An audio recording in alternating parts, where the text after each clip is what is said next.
Alam kong lahat tayo nakakita na ng tulad nila, na sa halip tulungan, bagkus inaalipusta pa. Sana mamulat na ang mga mata ng mga makakataas sa atin, bago mahuli ang lahat sa mga kapwa natin. Fucking Rhyme Records Entertainment, West Coast Productions.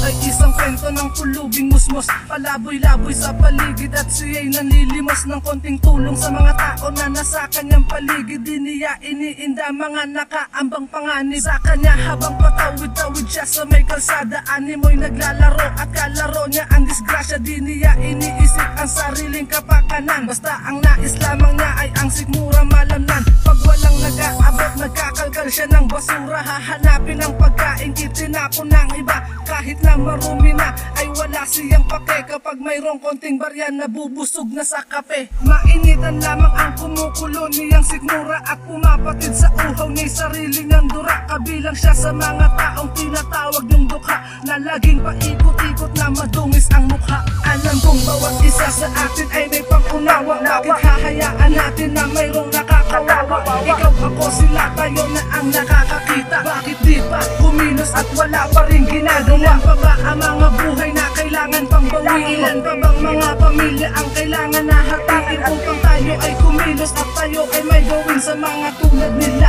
na ang mundo ay madilim? At sumikat na muli sa kanya ang magandang araw, di pa siya nakakabangon ay agad na siyang nasilaw. Dahil nga wala silang maayos na natutulugan at wala silang desenteng natatawag na tahanan ng kanyang ina, na 3 buwan nang may iniinda. Sa tuwing siya'y namamalimos, inspirasyon niya ang ina, na kailangan mabilis sa kanya ang inireseta. Bawat araw iinom ng iba't ibang tableta, lahat ay ginagawa, bumuti lang ang kondisyon. Ngunit lalong lumalala pagkat mayroong komplikasyon. Ngunit di rin nagtagal, nagkataning na ang buhay ng taong nag-aalaga sa kanyang panghabang buhay. At ito ay nagpaalam na, paalam anak, pangako mo sa akin na hindi ka iiyak. At tuluyang pumikit at agad na namatay, ang nasabi na lang ng musmos, paalam na inay. Alam kong bawat isa sa atin ay may pangunawa, bakit hahayaan natin na mayroong nakakawawa? Ikaw, ako, sila, tayo na ang nakakakita. Bakit di pa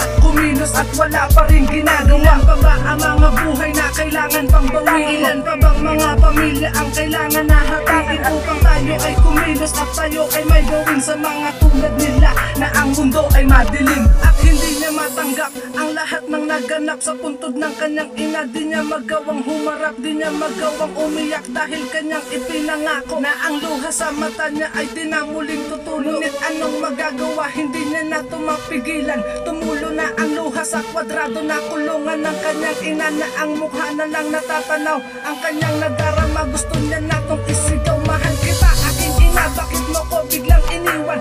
Aking mga kamay, bakit bigla mong binitawan? Yan ang mga katagang ilang ulit pinagsigawan ng isang batang lumaki at nagkautak sa lansangan. Ilan pa ba ang mga tulad niyang mapag-iiwanan ng kanilang mga magulang, dahil di lang makayanan ang saklap at sitwasyon ng maging isang mahirap, hirap ng kalagayang nabubuhay lamang sa pangarap.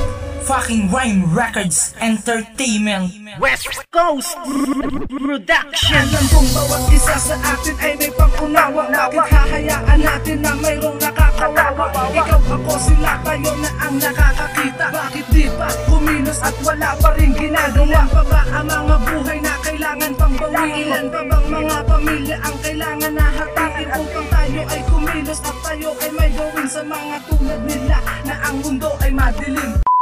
Alam kong lahat tayo nakakita na ng tulad nila, na sa halip tulungan, bagkus inaalipusta pa. Sana mamulat na ang mga mata ng mga makakataas sa atin, bago mahuli ang lahat sa mga kapwa.